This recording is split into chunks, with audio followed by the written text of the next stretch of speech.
Sex is the life force energy that runs through us all.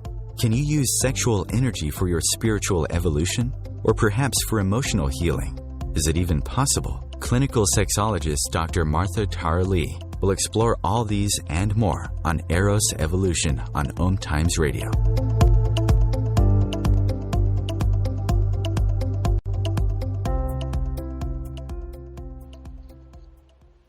Hello, and welcome to Eros Evolution, where sexuality and spirituality meets. This is Dr. Martha Tara Lee. I'm a clinical sexologist based in Singapore, and my company is called Eros Coaching. That's EROS coaching.com.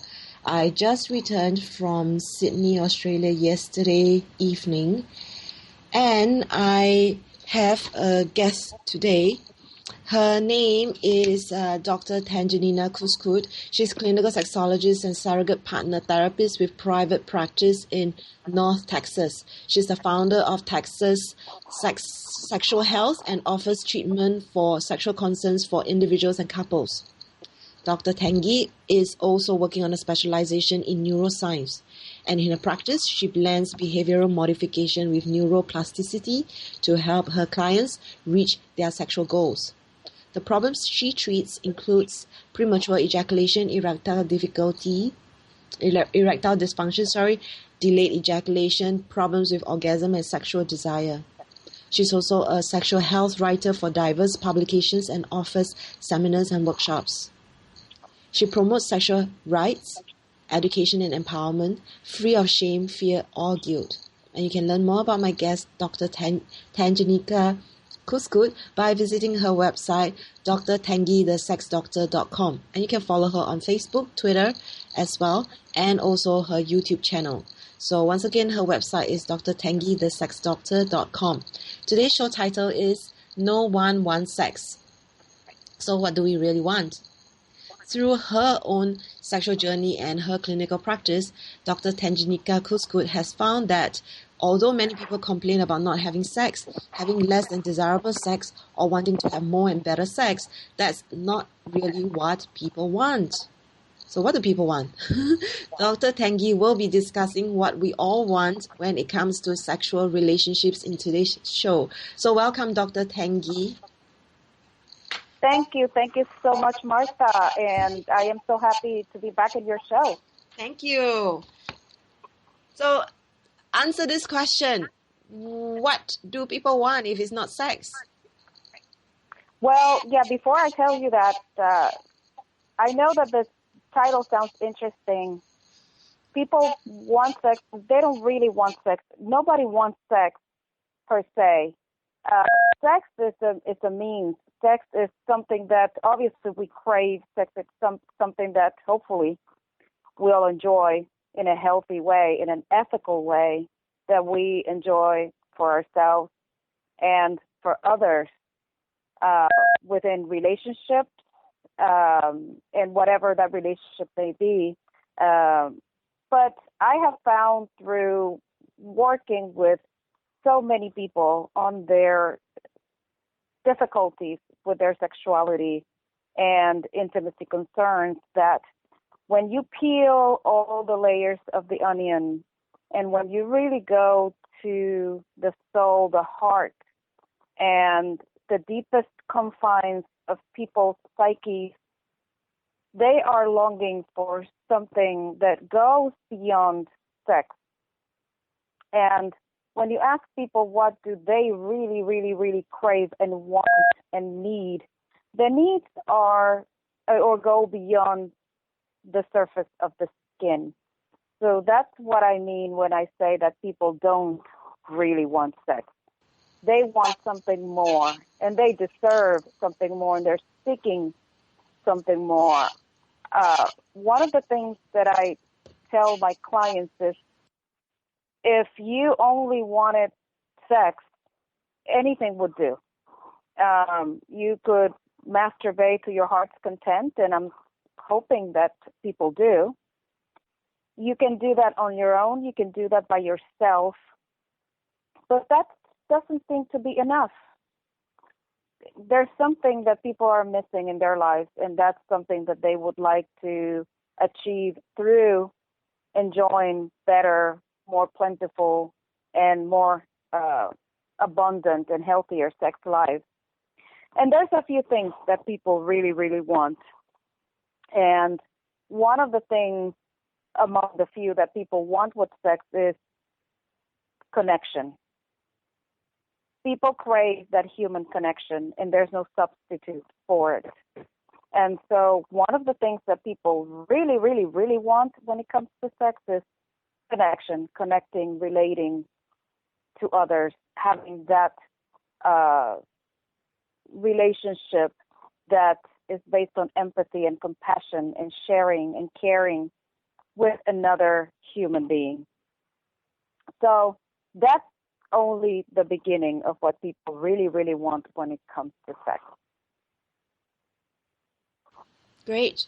I really agree with you how we really just want connection, and I like what you're saying, beyond the surface of the skin. Yes, so it's more profound than that, and I think it's important that we discuss this because, as you know, I mean, because we work in the same field, sex has been demonized, and it has been relegated to a very bad place in many societies. And people feel very bad about sex, but they want sex, but they can't enjoy it, but they crave it, they can't get it, but they need it, but they feel bad about needing it. So there's a lot of different negative emotions when it comes to sex, even within the context of relationships, committed or not. And people carry a lot of shame and guilt over wanting sex. But when I asked and what I discovered is that people, what really, really moves them to seek company of another, even if it's just for a casual encounter actually, is that connection to another, that connection to another human being. That's one thing that can never be substituted by porn, by a sex doll, by a masturbation aid, by a vibrator, by any other thing. It's only that another human being can share with you. And again, that is connection. That intertwining of essences that goes on when people get together to celebrate their sexuality, and again, hopefully in a healthy and ethical way, that would be ideal. So that's the one thing that I found among the other things that people want when it comes to sex. Great. Why do you think we seem to want sex even if we don't really want it? I think you've answered that. It can be only achieved by human connection. Mm-hmm. Correct. So yes, that is very, very important. And the human connection cannot be, or the desire to achieve that human connection cannot be undermined. It's something that we all need. It's something that we have all been designed to do. And now, let me clarify that I am not talking about establishing long-term committed relationships with people. In whatever way it fashions you, I'm not imposing any ideas onto coupled sex or monogamous sex or non-monogamous relationships. What I say is that we long to reach out and find another piece that can fit with us, that we can enjoy at that level with another individual. Again, it can be for an hour, it can be for longer than that, but people are craving and seeking that. And I have also found this to be true in instances in which people are looking for commercial sex, for instance. They many times want to relate to another human being because they have been denied or their life condition doesn't necessarily allow them to have that on a regular basis. And the lack of it can make a person not only very sad, but also very sick in the sense of mental health concerns, depression, anxiety, and stuff like that. So this cannot be underappreciated. This is something that we need to take into consideration and understand that humans need that. It's just innate in us, and it's something that is very deeply rooted, and we cannot deny it. We just have to seek for ways to better fulfill that need. So, I'm a sexologist, so I agree with you. And also, I'm also a very sensuous, kinesthetic person. So touch and being touched really means a lot to me. How about the way you explain? Does it come from neuroscience that you specialize in? I'm just curious. Mm-hmm. Well, now moving on, and you have touched on a point that I want to touch on too, is that after we have established that connection, there is something also that everybody needs, and it's something that we're starting to learn more about, and it's that skin hunger. I was talking to a colleague of mine just yesterday, Marcella Lyles. She works in the sexual health field as well, and she is starting to do something with skin hunger. And skin hunger is that skin deprivation and the inability of people to get touched for whatever reason. Yep. And it is very, very important. And if we need to pause, then I'll continue to talk about skin hunger and sex when we come back. Yes, thank you very much.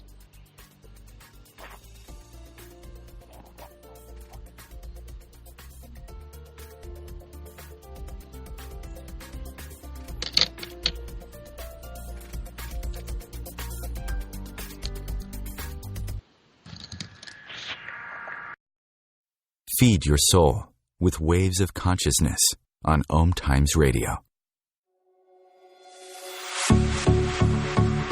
Dr. Kevin here, and I want to invite you every Thursday, 3 p.m. Pacific, 6 p.m. Eastern, to join me on the Dr. Kevin Show, where we have a diversity of guests who help you step outside the box, behind the curtain, and see what a load of crap is going on in the world today, so you have more information with which to make better decisions. We'll see you there. Namaste.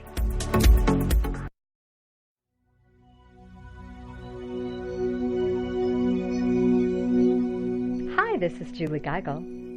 I'm Maggie Chula. And I'm Catherine Glass. And we're the Psychic Angel Channelers. Join us every week here on OMTimes Radio for Angel Talk Tuesday at 10 a.m. Eastern Time. The angels have heard your call and are here to help. Are you ready to receive? Remember your magnificence with Angel Talk Tuesday.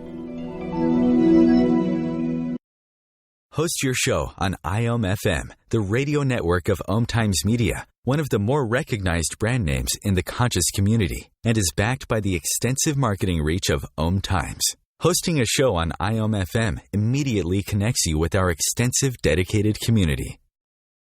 What if business could be fun? What if business is the adventure of living? What are you choosing? Where do you do business that makes it easier, more fun, or more joyful for you? We'd love to see where you do business. Connect with us on Instagram at Joy of Business or Twitter at Joy of Business. And share your pictures with hashtags BusinessDoneWhere and Joy of Business. Let's change the world with business. Free your mind with OMTimes Radio. IOM-FM. Welcome back to Eros Evolution, where sexuality and spirituality meet. I'm Dr. Martha Tara Lee, and I'm with Dr. Tanginika Cuascud, who is clinical sexologist and surrogate partner therapist with her own private practice in North Texas. And her website is drtangiethesexdoctor.com. Just before the break, we were talking about sex and what we really want. We also began to talk about skin hunger. So, Dr. Tangie, maybe you want to continue about that piece about skin hunger? Yes, I would love to. I started to tell you a little bit about skin hunger, and I told you that I have a colleague here in North Texas, Marcella Lyles. She works in the sexual health field, and she's actually a professional cuddler. And she's starting to develop a project on skin hunger. And it is well known, and now we're starting to know more about it as far as the effects of skin contact and deprivation into the health of people, mentally and otherwise. And in experiments that have been made throughout history, we have seen this phenomenon with animals in which the lack of touching, the lack of skin-to-skin contact with their own kind has led for them to not be able to integrate and thrive. And the same can be said about people. There is a very important need inside of us, and it's part of our survival system, and we need to establish not only that connection, but the touching with the people. And it's one of the ways in which we relate to the world. It is actually the sense that comes fully developed in us, is the sense of touch. When we're babies, we cannot hear very well, we cannot communicate, we cannot necessarily taste too many things. However, our skin is very developed, and we can feel the touch of our caregivers. And what happens if you're not touched is that you develop not only mental health issues, but also physiological issues can emerge. And eventually, the inability for people to relate in a healthy way to other individuals. Because in this society, touch has been denied for various reasons to people. People associate touch with sex. And in many instances, and with the people that I work with, the only time and the only instance in which they are touched is if they have sex. So they have associated being touched with having sex. And the only way they can get touched is if they have sex. If they don't have sex, they don't get touched. So they are craving the intimacy, the closeness with another, but they have confused one thing with the other, sex with touch. And then the problem is that touch has become highly sexualized because we don't get enough of healthy touch. And we need to start thinking about a different paradigm to not only get our skin hunger satisfied, but also to learn healthy ways in which we can touch and separate one from the other. So how does it relate to what we really, really want if we don't have sex, as my title suggests? Well, people need and really, really want to be embraced and to have intimacy, to have that contact, skin to skin, with another human being. Not only being able to connect at an intimate level, but to be able to be held, touched, embraced, hugged, kissed, stroked, caressed. That is very, very important and part of the human experience and the survival of the human race. So when people do not get that need satisfied, there's a lot of confusion that can happen between sex and touch. So people want to get touched, therefore they recur to sex, when in fact both activities obviously can be enjoyed simultaneously and very successfully. However, you don't have to wait to have sex to get touched if we learn the right systems to get our skin hunger satisfied. I'm hoping that it's making sense. Oh, yes, it does make sense. I like what you're saying. I grew up in a family that doesn't have any touch. My parents didn't hug me. And I got really confused when I had my first boyfriend and we were touching a lot. And to me, that was love. And really, it wasn't. I was just touch deprived my whole life. I didn't know I was a touch person until it happened. Right? And then you became a person that is now aware of touch. And you are among the lucky ones, because for a lot of people, they confuse touch with something else, and then it becomes something negative. I've met people who are, number one, touch phobic, and I do not know about your particular country, but in the United States, I know that this society has become very, very touch phobic. And so, again, the only way in which people have access to touch, which is a primary need of all human beings and a right, to have that healthy touch from our parents, from our caregivers, from our family, from our friends, from people who love us. They only get it through sex, as you explained in your relationship. And so when people have that first rush of oxytocin from touch, which is something that happens with touch, oxytocin being the bonding neurotransmitter hormone in the brain, people just get fixated on that other human being, because for the first time I'm feeling this amazing sensation, and my brain is high. And so sometimes I joke with people and I say, well, you're not in love, you're high on oxytocin. When you are used to getting oxytocin all the time, it's better, and it's easier for you to discern different kinds of touch. When you are not used to the oxytocin and your brain being high, obviously the first time you get it, it's like, oh my God, this is unbelievable. I love you. And so you fall in love with everybody that can, or anybody that can provide that sensation, and then you seek it. And then people can get addicted to that, and also to the dopamine, obviously, of the pleasure of the sexual encounters, with which those oxytocin instances come accompanied by. I'm hoping that I'm not getting too technical here into the brain chemistry, but it's one accompanied by the other, and it's all very, very good feelings, hopefully, when people get touched, especially when they get touched sexually. So if you have never had that, there's higher chances that you will have that as an imprint the first time it happens and confuse it by something that probably is not. So I work with populations of all kinds, quadriplegics, elders, young people, and the skin hunger is very evident. I have worked with cases in which people have such a deeply rooted skin hunger that they want to go anywhere to go and get their oxytocin fix. They want to go anywhere to get their touch. They think they want sex, and they say, hey, I want sex. I want to have, a sexual encounter. I want intercourse. I want to be able to make love to a person.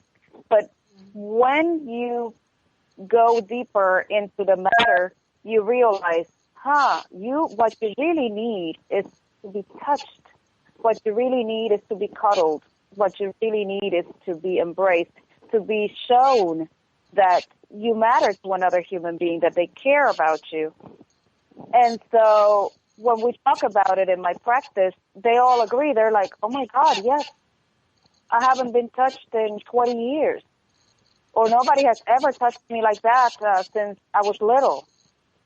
Or my parents, as you said, never touched me like that. And my wife or my husband never touched me like that. So then they discover that that's really what they're craving. It's just not a brief sexual encounter in the street. They want that skin-to-skin contact with another human being. And so that's another thing that we really, really want when it comes to sex. We don't just want the sex. We want that skin-to-skin contact. We want to be in the arms of another. We want to be touched. We want to be caressed. We want to be hugged. We want to be stroked on the hair. We want to be held in someone's arms to feel that safety and security that probably we have been missing and lacking in our lives. That's definitely true. So for those people who are getting touch and connection in their lives, do you think sex is still worthy of their time and effort to go into or explore?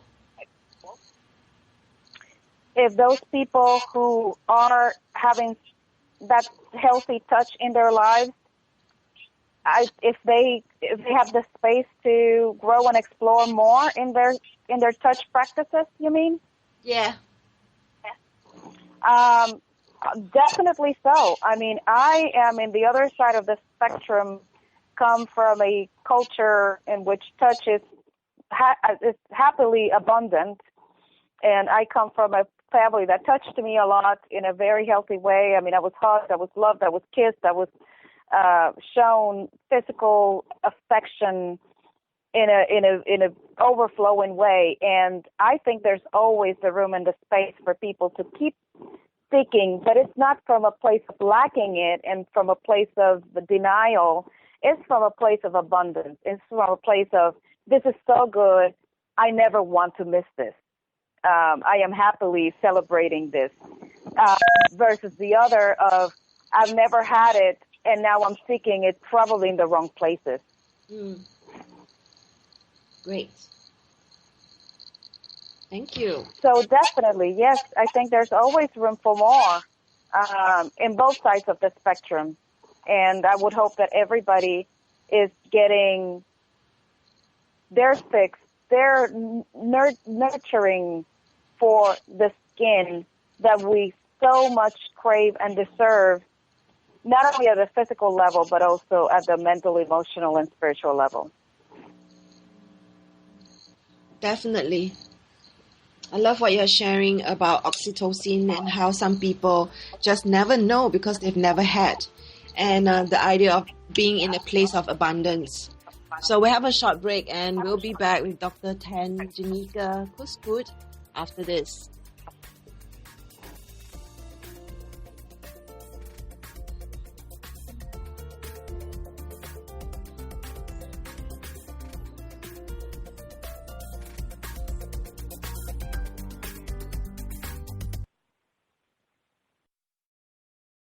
The Real Conscious Connection. OMTimes Radio. IOM FM. What if living didn't have to be so serious? What if you could move beyond your problems with greater confidence and ease than you've ever imagined? Throw your labels out the window and join the Irreverent Therapist for practical tips and a very different way of approaching the changes you would like to create. Marilyn Bradford and Pam Hodling have empowered hundreds of people to come out of self-judgment, quit looking to experts, and begin to create the lives they desire. Join us Wednesdays at 7 p.m. Eastern on the Irreverent Therapist Show.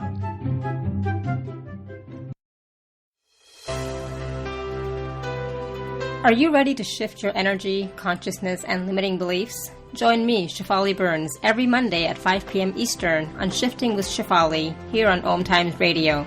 Shift the blocks, limitations, and negative energies that have kept you from experiencing a life filled with joy, peace, love, abundance, and happiness.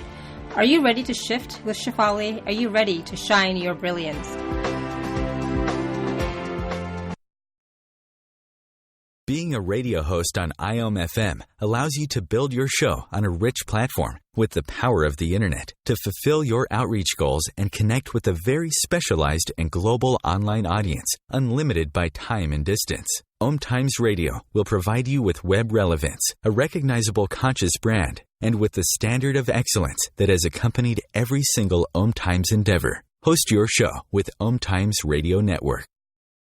As difficult as it is to believe, there are places in Africa where human traffickers sell albino children and their body parts for use in magic rituals.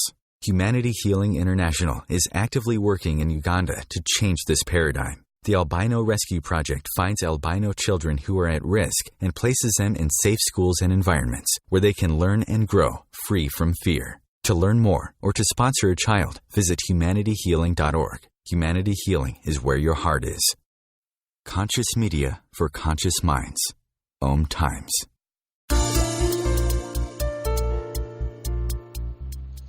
You are listening to Arrow's Evolution on the OMTimes Radio Network, and you can share this show with your friends right now by sending them the link omtimes.com/mobile. Our mobile player is so advanced it does not need an app, only the link.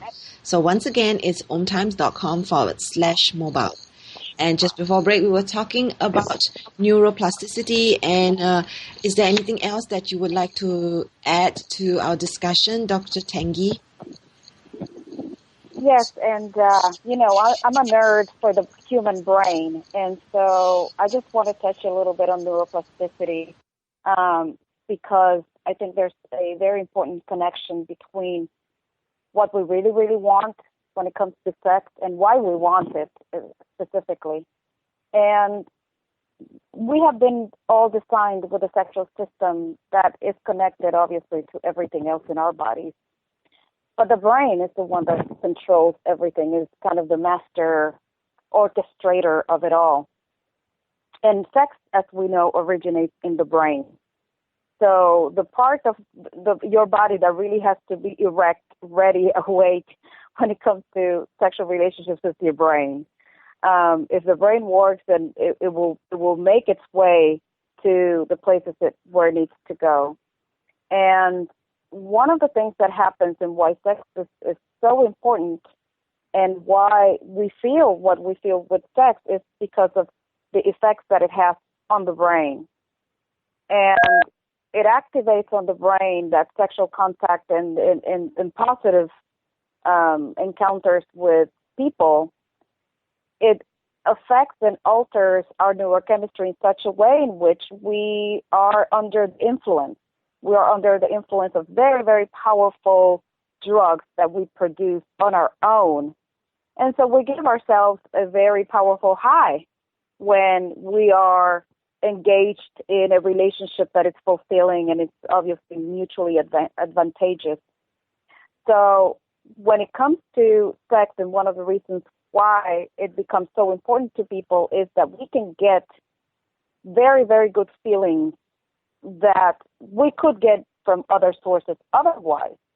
However, sex is a very important and fun vehicle to get all those hormones at once in our brain and get that ultimate high of endorphins, which make us feel good, make us alleviate pain. We know that, that's why there's a joke that when you have a headache, don't use it as an excuse not to have sex, actually have sex to alleviate the headache. Because the endorphins actually alleviate the pain. They act as painkillers, natural painkillers in the body. So that is something that we want. We want to really feel good, and sex is a very natural, it doesn't cost a penny, and it could be a very effective way of achieving a state of well-being. Something that we really, really want is to feel the bond and the connection to another. Well, sex and through engaging in sexual activity of a positive kind, we actually secrete and produce high levels of oxytocin. And oxytocin is a hormone that makes us feel bonded, connected, and in love with another person. And we feel different levels of oxytocin at different times in our lives. It's very important for family bonding, mother with child, child with parents, etc. So it is a hormone that makes us feel very, very good and makes us feel kind of in tune with the other person, bonded, that we have really established that connection and we feel in love. And a lot of people call it the love hormone.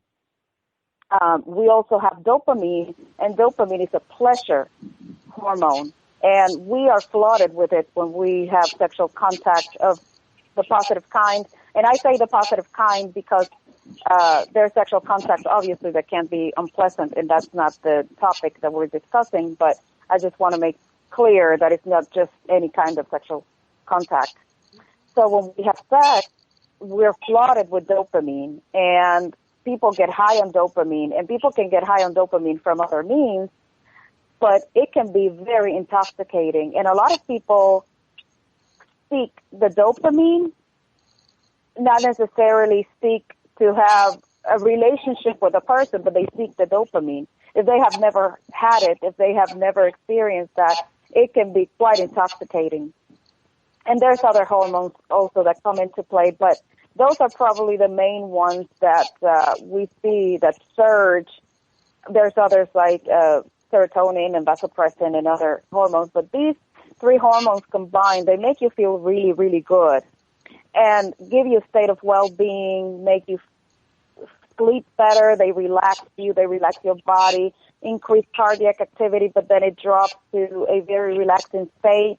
So there's a lot of things that happen when we have sex that puts us in a very good state of mind, relaxes the body, levels functions in the body, allows us to kind of fall into a state of contentment and well-being.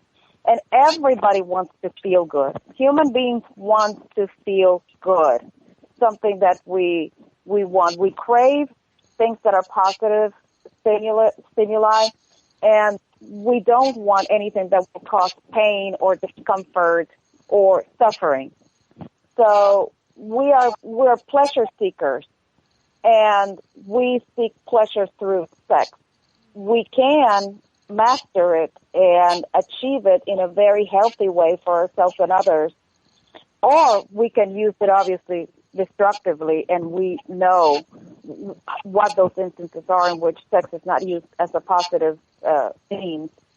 But that's one of the things that we want. We want to feel good, and sex is a means to achieve that in our sexual relationships and our relationships with others. Allow us to have those vehicles to achieve that with sex. So that's one of the things that we really, really want. We don't want the sex just for the sex. We want to feel good. Nobody wants sex that makes them feel crappy afterwards. Everybody wants sex that makes you feel blissful and happy and high and makes you see life in a different light. And I know I'm going to ask you, I'm going to put you on the spot. Have you had sex that makes you have some goggles on your eyes that you see everything pink and the birds are chirping and there's butterflies everywhere and the flowers are blooming? Have you had that kind of sex? Definitely. And I think it can only happen when there's sex with love. Not just sex. So, yes, and so sometimes, people go through different relationships or experiments, but what they really, really want is not just to go and have sex with the most people possible. At least I do not know of anybody who's on that marathon. People want to feel good. People want to feel good doing it. So they're looking for that high on the brain. They're looking for those systems in the brain that light up, that allow them to have that sensation afterwards. Sex can be great while it's happening, but if after it ends, it makes you feel good for a long time, makes you think about it and enjoy it again. If it's a good memory that it's imprinted in your brain, if it's something that you look forward to because you have positive associations with it, that's a better sex.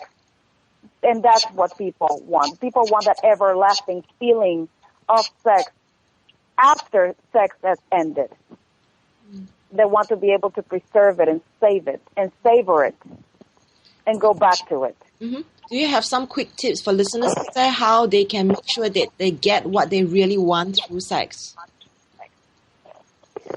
The first thing, and I will always say this, the first thing that you need to do is know yourself. If you do not know yourself, you will never be able to tell another human being what is it that you need, what is it that you want. And I know there's a lot of people that would love to have mind readers as lovers. That would be probably ideal. But a lot of us, probably the vast majority of us, did not come in with that system. We're not mind readers. We can't see into somebody's brain, into somebody's thoughts. So we need to become very, very much aware of who we are and our essence and how to communicate that is very important. But we cannot talk about communication if we don't even know what that is, if we don't even know our own selves, our own bodies. And that includes mind, body, soul. And I think we need to find that connection for us, for ourselves. Mind, body, soul of sex. What is it that mentally, emotionally, physically, and spiritually fulfills me in a sexual relationship, within myself? How do I live with my skin? How do I feel? How do I want to be approached, touched? What do I enjoy? What would I want to grow into? Yeah. What is my goal for within me? And how can I share this with another person? But the first person that you need to share this with and be ready to celebrate this with and experience this with and experiment with is yourself. There's no more in that journey. The journey ends there if you do not know yourself, because you will always be looking for something that nobody can give you because you do not even know what that is. How true. Yeah. So definitely know that's the first step. And then obviously you have to become your own communicator and advocate, and the best one, I hope. So we need to lose the fear of sex. We need to lose the fear of sex. And I think when we dissect it and when I present it to my clients in this way, it's like, you want the connection. You want to satisfy your skin hunger. You want to feel good not only during but afterwards. You want to establish a pathway of connection and joy with another person. That's when they start realizing that sex is important to them. Thank you very much. So more after this break.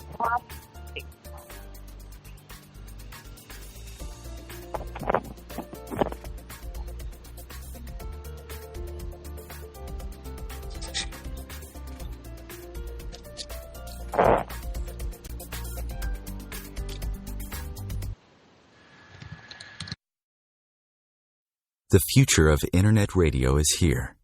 OMTimes Radio. IOM FM. Eros Evolution is where sexuality and spirituality meets. Join me, clinical sexologist Martha Tara Lee, on Eros Evolution on Thursdays, 4 p.m. Eastern on OMTimes Radio. Live with medium Lisa Phoenix, Mediumship Messages and Musings, explores mediumship and all things metaphysical. Lisa Phoenix invites you to reach above and beyond your everyday experiences, to explore new dimensions in the spirit world. She will do live readings to connect callers to their loved ones in spirit, shares engaging stories and teachings from her own personal experience, and will have intriguing conversations with other mediums, spiritual teachers, and healers to help you understand the metaphysical world so you can connect to these forces in your day-to-day life. Join your host on this magical and metaphysical journey into the world of spirit every Sunday at 1 p.m. Eastern Time. Host your show on IOM FM, the radio network of OMTimes Media, one of the more recognized brand names in the conscious community, and is backed by the extensive marketing reach of OMTimes. Hosting a show on IOM FM immediately connects you with our extensive dedicated community. OMTimes Magazine is one of the leading online content providers of positivity, wellness, and personal empowerment, a philanthropic organization. Their net proceeds are funneled to support worldwide charity initiatives via Humanity Healing International. Through their commitment to creating community and providing conscious content, they aspire to uplift humanity on a global scale. OMTimes, co-creating a more conscious lifestyle. Your conscious lifestyle on steroids. OMTimes Radio. IOM FM. Welcome back to Eros Evolution, and this is the last 15 minutes of our show talking about how nobody wants sex. So what do we really want? Dr. Tanginika Cuascud, she's a clinical sexologist and surrogate partner therapist with her own private practice in North Texas. She's also the founder of Texas Sexual Health and offers treatment for sexual concerns for individuals and couples. She specializes in neuroscience, and she treats people with problems including premature ejaculation, erectile dysfunction, delayed ejaculation, and all problems relating to orgasm and sexual desire. You can find her on Dr. Tangie, thesexdoctor.com, and you can find her on Facebook and Twitter. On Twitter, she is at thesexdoctorRX. So we will. Thank you. We have been exploring all these different things about sex, and one of the big things that came up was just before the break, how to really get what you want through sex. And Dr. Tangie was emphasizing the importance of knowing yourself and what you want when it comes to body, mind, soul, sex. She also mentioned the importance to experiment with yourself so that you can satisfy your skin hunger, feel good during sex and after, and develop a great pathway of connection for yourself. We are in the last 15 minutes. We are in the last 15 minutes. So one of the big pressing questions I really want to be asking is how we can, let me look at what I have written down. The link between sexuality and spirituality. Is there anything you'd like to add between this link? This is a question that I always ask. I've asked you this before, but I just want to ask maybe that you mentioned briefly. Yes, I'll be happy to. We are beings that are interconnected in many different systems, not only physical at the physical level, but we know that it's very important at the mental level and the spiritual level that we're connected. And even people who may not believe wholeheartedly in, religion or anything like that. We're not talking about necessarily that. I tell people, regardless of what you believe, you have an essence in your core. You have a system of beliefs and values that are very intrinsic to you. However, in whatever way you acquired that, and let's call that your spirituality. And spirituality is very important because it is what not only gives you value systems to live your life by here, but it's something that keeps you hoping or gives some sort of hope for the future, even after you have migrated from this form of life in the physiological sense. So when you are a human being, you can't deny that there's some connection, there's a need or a craving to connect to something that is greater than ourselves. And our sexuality is part of that. And it's so important that when you are denied your sexuality in whatever which way, it can destroy you as a person. I have dealt with cases here in which I had, for instance, remember this case of a transgender woman whose parents told her that they would have preferred that she would have become a serial killer than a transgender. So that denial of who she was or who she is was so devastating that it had a ripple effect that's still going on, and she's in her late 50s. And so, and I know many, many cases like that. When you're denied your sexuality, you die like a flower or like a plant that is not given enough water or light. And you cannot be a truly successful, fulfilled, thriving person if there's no acknowledgement of that sexuality and you can live it freely. We know that sex moves the world. Sex moves the world for many reasons other than just sex itself, as the title of this show suggests. It's not because what we want is sex. It's because of all the other things that are attached to it. And sex is part of our core and who we are as human beings. It is part of the invisible us, the things that we cannot see and measure in us, just like our spirituality. When we're denied our spirituality, we also die. And when we're denied our sexuality, we also die. We're all interconnected. We cannot separate those systems. It's very important that we honor who we truly are to be able to be holistic people, to be a holistic human being, to be a whole person.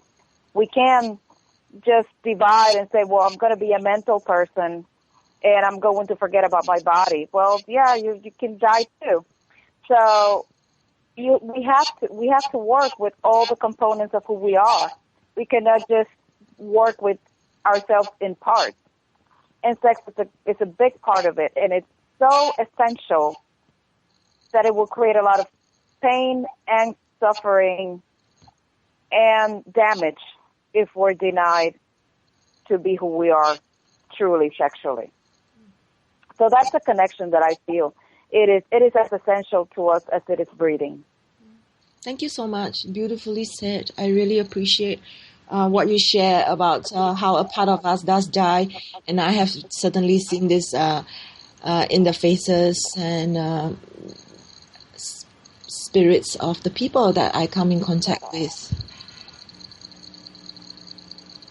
It is, yes. And, when I worked with people that have told me that stories, and I have seen the devastating effects of being denied your sexuality in whatever way, and especially by the people who are supposed to be the most important people in your life. It's truly devastating, and it just drives your soul. It drives you in the core as a human being. And those people are just carcasses trying to make sense out of what they have been denied of. And it is very unfair. It is a very unfair and unnecessary suffering. We have no right to infringe into someone else's core. It is everybody's right. It is everybody's need. And it's everybody's want to be able to be whole. And that includes our sexuality. Mm. And I think this is a great segue to finish expounding on this topic of we don't want sex, but what do we really, really want, is that at the end of the day, we all want to be whole. Mm. We all want to come around in that circle. We all want to feel like we have landed our purpose, our mission, that we can live our life in balance and in harmony with ourselves and with others. And we achieve that through the connections that sex allows us to have, because sex is a means for us to relate and celebrate and fulfill who we are and fulfill who we are with another person. So at the end of the day, we want to feel whole. We want to feel complete. We want to feel like our life here is worth something, that it matters, that we are full, that we have fullness, that we have energy, that we have happiness. And so that is something that we definitely really, really, really want at the end of the day, to feel whole, to feel happy, to feel plentiful, to feel like we matter, to feel that our lives have not been wasted and that we have been able to fulfill our life's purpose. And sex allows us to do that. Great. Thank you so much. So just for listeners, as we come to a close for this show, is there anything that you'd like to share with listeners about your work or upcoming projects, talks, anything? I have a talk coming up, but it's here in Dallas, and it is about relationships approaching Valentine's Day here in this part of the world. So that's the project that I have. My practice is always open. I'm always open to work with people from all over. I enjoy the work that I do as a clinical sexologist. I'm also working with colleagues in the Austin area. We're going to be expounding and actually expanding on this topic of touch with an expert that we have coming up, and that's March. So follow me on Facebook and Twitter and on my website so you can all stay abreast of where I am and what I'm doing. I love to talk to people. I love to spread the message of the importance of a healthy sexuality, just like you, Martha. And I thank you very much for inviting me to your show once again. I hope that people have found the topic to be enlightening. Yeah. And I love every minute of it. I love talking about it. So thank you so much for having me. Thank you so much, and thank you for sharing your energy and knowledge with us. There's so much power in your voice, and I really appreciate your wisdom and taking the time to come on this once again. So next week we have Rob and Janine, actually Alex. They've been on the show before, and they'll be talking about the secret intelligence of relationships. They will also be promoting their new book in this show next week. So tune in to Eros Evolution next week. And this has been Dr. Master Tara Lee of Eros Coaching.